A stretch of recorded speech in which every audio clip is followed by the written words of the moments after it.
informação aqui, ó. Para cada disciplina, o total de documentos previstos, isso é fácil de você arrumar. 45, então, dividido aqui para cada disciplina. Aí já começa você ter mais trabalho, se você não tiver esse sistema. Documentos previstos até hoje, que eram para ter sido emitidos até hoje, 29. Documentos que foram emitidos na prática, só 5. Desses 5 que foram emitidos, qual foi o propósito de emissão? 1 foi liberado para execução e 4 foram emitidos para aprovação. Desses 5 que foram emitidos, quantos já tiveram retorno do cliente? Só 4. Qual foi o retorno? 1 foi aprovado, 2 retornaram para atender comentário e 1 foi reprovado. Quantos estão em fluxo? 14 documentos em fluxo. Quantos nem iniciaram ainda o processo de elaboração? 27. E quantos já foram cancelados? E você ainda tem isso de forma gráfica. O vermelhinho não começou ainda para cada disciplina, né? Arquitetura, concreto. Vermelhinho não começou, o amarelinho está em fluxo e o azulzinho já foi emitido, percentual. Tá? São 2 exemplos de relatórios, eu vou dar um exemplo de um indicador, para vocês terem uma ideia do qual a diferença. O indicador, você estabelece uma meta, esse indicador aqui é média de erros no checklist. Tá? Então você seleciona aqui o seu projeto, qual o checklist que você quer analisar. Você estabelece uma meta aceitável de percentual de itens não atendidos no seu checklist. E aí você acompanha mês a mês, o sistema já calcula para você qual foi essa média. Esse aqui que foi um daqueles relatórios que eu falei que aquela empresa gastava um tempo considerável calculando na mão, jogando para o Excel e a pessoa lá criando uma tabela dinâmica que já sai automático. Tá? Então, percentual por disciplina por mês. Arquitetura, teve 42% de itens não atendidos no checklist em fevereiro. Caiu para 30% em março, manteve os 30% em abril. A média está em 34%. A meta estabelecida foi 20%, então ela está ainda acima, a arquitetura ainda não está legal. Concreto, 30% de itens não atendidos em fevereiro, caiu para 15% em março. Tá? Então você consegue ir acompanhando esses itens não atendidos e também de forma gráfica. Esse tipo de informação você tem no smartphone, num tablet, online, a qualquer momento para você acompanhar. Além disso, percentual de documentos aprovados pelo cliente, diferença do avanço físico previsto e do realizado, tudo são informações que os gerentes têm na mão, passam a ter de forma muito prática, só através daquele trâmite que eu mostrei para vocês, da pessoa prosseguindo a atividade e acessando via sistema. Tá legal? Bom, pessoal, o objetivo eu acho que foi atendido aqui, mostrei uma visão geral, os principais benefícios e uma visão geral de um exemplo de um sistema funcionando na prática. Espero que tenha atendido aí a expectativa de vocês e fico à disposição para dúvidas que vocês tenham. Bem, encerrando agora, a gente abre para quem tem dúvidas, fazer perguntas, para ver se alguém tem alguma dúvida, quer responder, ter alguma pergunta para ele. Então, pode vir aqui, que eu preferia que viesse falar aqui no microfone para gravação. Meu nome é Ivan Magalhães, eu trabalho na Prefeitura do Rio e eu queria agradecer primeiro a sua disposição aí de fazer essa exposição para nós. Eu só tenho 2 dúvidas, com relação à manutenção desse programa e o que é necessário para você implantar num setor. Certo. O sistema ele já foi feito para ser auto-administrável pelos usuários dele, tá? Então, cadastramento de um novo projeto, configuração de um novo fluxo, permissionamento, isso tudo pode ser feito pelo próprio cliente do sistema, de uma forma bem independente. A manutenção, a gente quando comercializa normalmente esse software, a gente disponibiliza também um serviço de suporte técnico.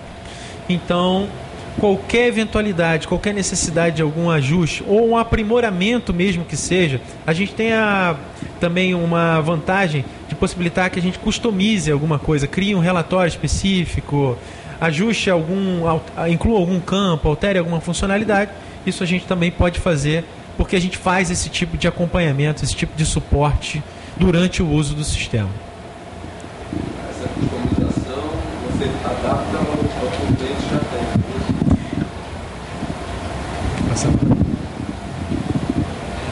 Fala sentado. Essa customização você já adapta vamos dizer, os templates que você diz, não é isso? Não só templates. O sistema ele foi feito para ser o mais abrangente possível, para atender a maior gama possível de empresas. Mas muitas vezes existem algumas características, alguns tipos de controle que é feito dentro da empresa que o software, do jeito que ele está aqui, por si só, não atende. Um determinado relatório novo que você queira criar, que o sistema já te disponibilize automaticamente. Um atributo a mais aqui na hora de você cadastrar os documentos. Você quer saber a área, o setor do documento, alguma coisa assim, a gente pode criar. Seria mais nesse sentido. Os templates não. Os templates você mesmo pode configurar. É auto-administrável. Você cadastra os templates no início do projeto e aí os templates que você quiser. Mais perto. O que você precisa, por exemplo, para começar a fazer o trabalho numa empresa, num setor? A gente, normalmente, quando implementa um software desse, a gente faz uma análise inicial de como é que funciona a empresa, para verificar se precisa de algum tipo de ajuste preliminar. Caso a gente identifique que o software, do jeito que está, já atenderia ao processo da empresa, a gente agenda um treinamento com os usuários, treina todo mundo e depois a gente faz o que a gente chama de operação assistida, que é acompanhar os primeiros projetos, o uso do sistema durante os primeiros projetos. A gente dá um apoio na configuração do primeiro projeto e fica presencialmente tirando dúvidas pontuais de usuário e numa curva, como eu falei, muito rápida, o usuário, o cliente já começa a usar sem precisar do nosso apoio. Mas normalmente é isso, é treinamento e uma operação assistida inicial. Eu não quero interromper o debate super interessante, quer dizer, eu acho que depois até vocês podem conversar. Assim, eu também queria abrir a pergunta, tem mais alguém que quer fazer pergunta aqui no público? Eu tenho duas perguntas, né? Uma de caráter geral, outra talvez técnico. O programa permite acesso a pessoas que trabalham em home office, então VPNs virtuais, e aí vem a segunda pergunta, como é que é essa questão de segurança? Certo. Que é importante, né? Já que você está trabalhando todo remoto, né, num programa que está remotamente numa máquina, olhando servidores, né, e outras máquinas em outros lugares remotamente. Como é que é a questão de segurança? Sim, sem dúvida. Isso no ambiente de engenharia, eu diria que é essencial, né? Que o produto de uma empresa de projeto de engenharia é o documento, é o valor dela, né? Então vamos lá, primeiro ponto, trabalhar de casa, sem problema nenhum. O software ele é web, então de qualquer computador com acesso à internet você vai ter acesso ao software. Esteja você onde estiver, de casa ou em qualquer lugar do planeta. Tá certo. Então, e lida com isso, né? E a segurança? Questão da segurança. Bom, nós temos duas formas de implantar esse sistema, de acordo com a necessidade do cliente. Primeira opção é a gente instalar o software num servidor do cliente, ou seja, todo o armazenamento de documentação vai ficar dentro do cliente, tá? Nesse caso, a gente tem orientações que a gente dá ao cliente para garantir essa questão da segurança. A gente tem a capacidade, por exemplo, de orientar a criação de um firewall muito criterioso que barre qualquer tipo de tentativas de invasão. Além desse firewall, existe a possibilidade de você separar os servidores. O software vai ficar num servidor e seus arquivos vão ficar armazenados num outro servidor, tendo entre eles uma rede DNZ de segurança. Ou seja, você poderia até, eventualmente, tentar criar um recurso que burlasse o firewall, mas aí você chegaria no nosso software e não conseguiria, ainda teria um outro obstáculo para chegar na documentação. Então existe forma de você criar várias camadas de proteção. Hoje em dia isso é um procedimento já bastante evoluído que gera uma segurança muito grande para as empresas de engenharia, tá? E uma outra possibilidade é você colocar o software funcionando na nuvem. A gente tem a possibilidade de pegar um servidor na nuvem, você colocar o software lá dentro desse servidor, com todo o armazenamento na nuvem. Então, você não ficaria com o servidor dentro da sua empresa.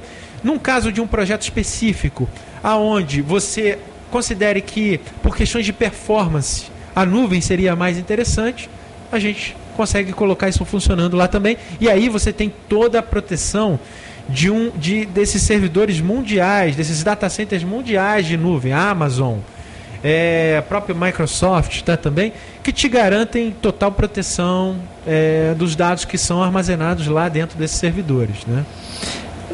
Enfim.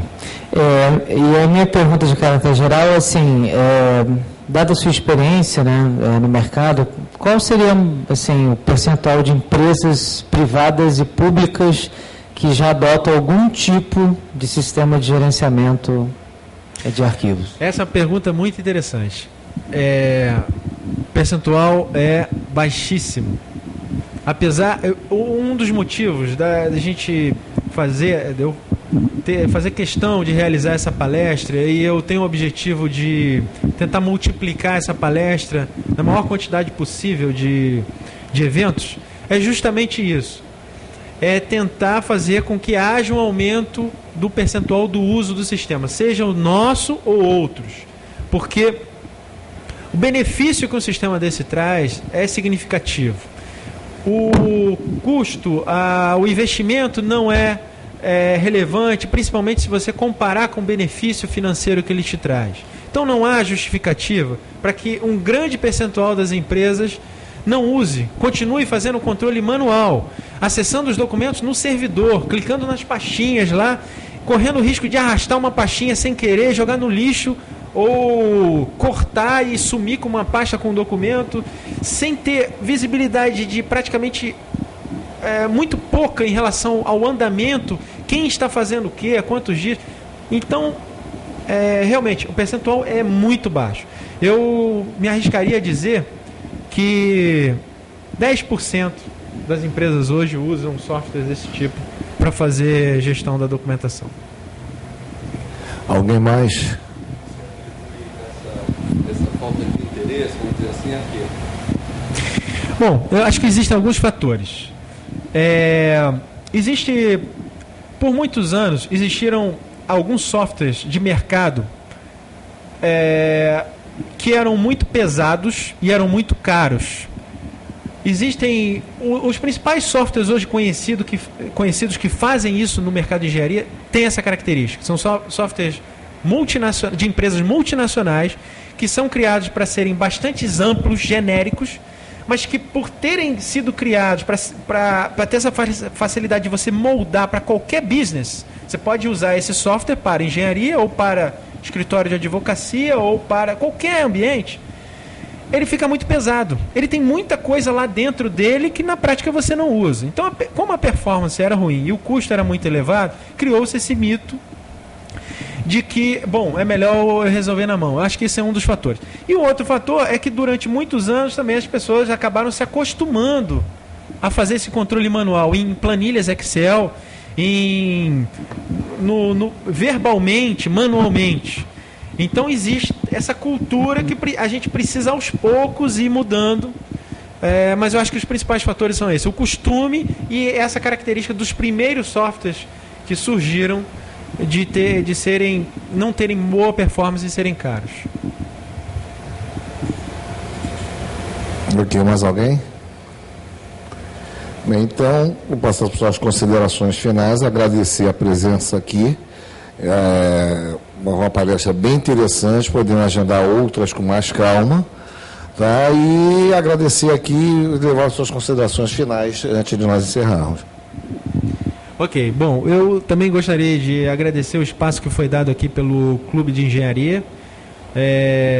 Eu acho que é uma iniciativa muito interessante. O Clube de Engenharia está de parabéns em relação ao incentivo de palestras desse tipo, não só a nossa, outros que eu tenho também conhecimento, e dizer que nós estamos à disposição para voltarmos aqui em outras ocasiões,